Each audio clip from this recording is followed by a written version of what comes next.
Support.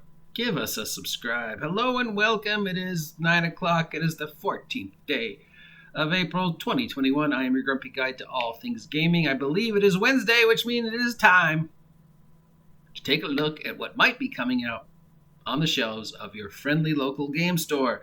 Support your friendly local game store. Pick these products up at your friendly local game store. That's Seth's Games and Anime here in Ventura, or North Coast Role Playing if you're in Eureka. Seth's. All right, so as we repeatedly said, these are tentative dates because of the shipping and the vaccine and blah, blah, blah, blah, blah. Hopefully things will return to normal. They claim after, well, the 19th, because supposedly everybody's going to be vaccinated by the 19th of April. Yeah.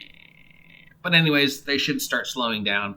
Plus we know, but then there was an announcement that some of the vaccine was backlogged, and so they might have to rush it through. So again, anyways, because of COVID, these dates are tentative, so don't get mad at me if a product you think is going to be on the shelf this week is not on the shelf.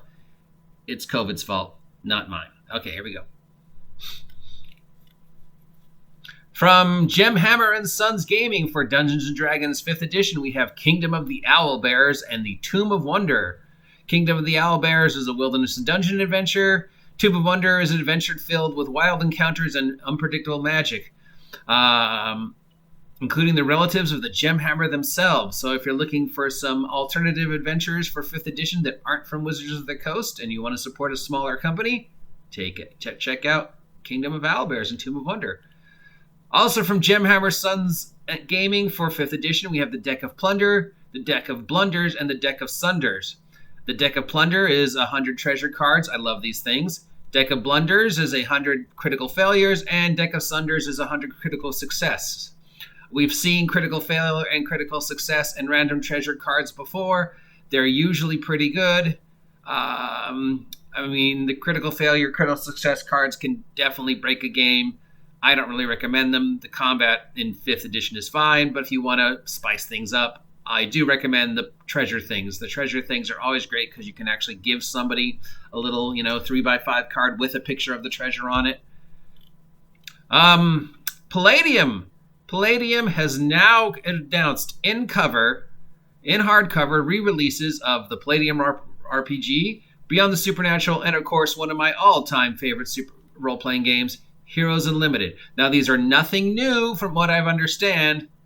These are just reprints of the core Palladium products, but now in hardcover for about $40 each.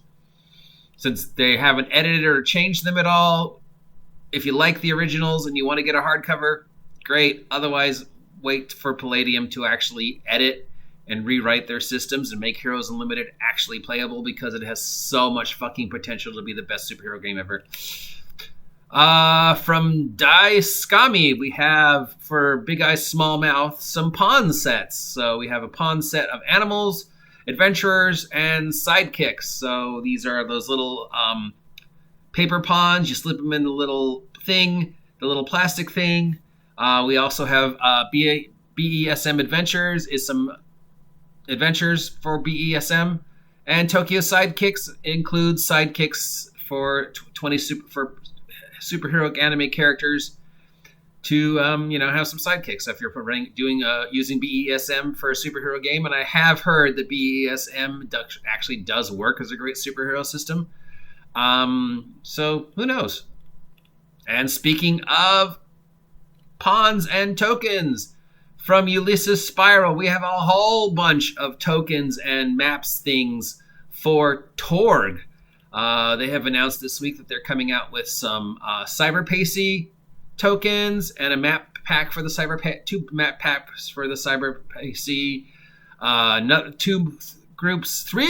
Two groups of tokens and a tokens for the Minions of Malfrux.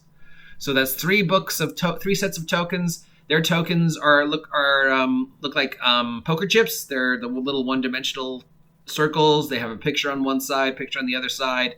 You lay them down on the map, which is weird because their maps follow standard D&D, square, but the tokens are circle. And if you have any familiar with using figures or tokens on maps, circle on square maps never works.